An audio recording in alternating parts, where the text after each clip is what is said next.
Hello there. Welcome again to Moments with Padrejo. It's still the same bioethics series. And this time around, I want us to talk about a developing trend. Okay, when I say developing, it's not a recent thing. I just think it's kind of recent in this country. And what am I talking about? Before I go there, so I've seen a number of movies, and some of them had to do with infertility. Okay. Now, on the one side, there was a reference to the fact of the scourge of infertility. And if you recall, we've had a number of talks and videos on that already. But on the flip side of it, the solutions that were being preferred, I don't know if you have noticed, but I've noticed that there seems to be this large, population subscribing to the idea of surrogacy. Surrogacy.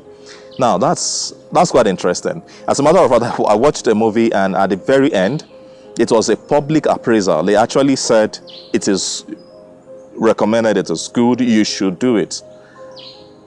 And I was like, okay, yeah, that's interesting. That's interesting. So I think we should talk about it. So if one is going to subscribe to it, why? And if not, why? And which is basically what we do here. So surrogacy, what is it? I'm going to explain it, making reference to the persons involved. So, to understand that, we need to understand who a surrogate is. And a surrogate is basically a woman, of course, a woman, who, forgive my use of language, but rents her womb. I think it can be simplified thus. Rents her womb rentage, basically. Now, why she's doing that can be discussed along many lines, but bottom line, that's what she's basically doing.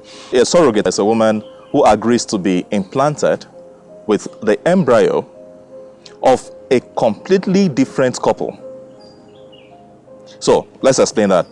Embryo, I'm making reference to what is formed from the fusion of sperm and egg, right?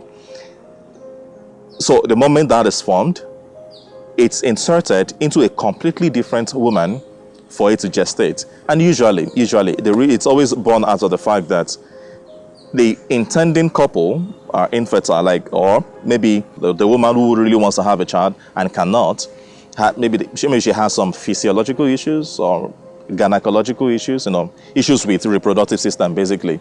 So, there could be a lot of reasons for it.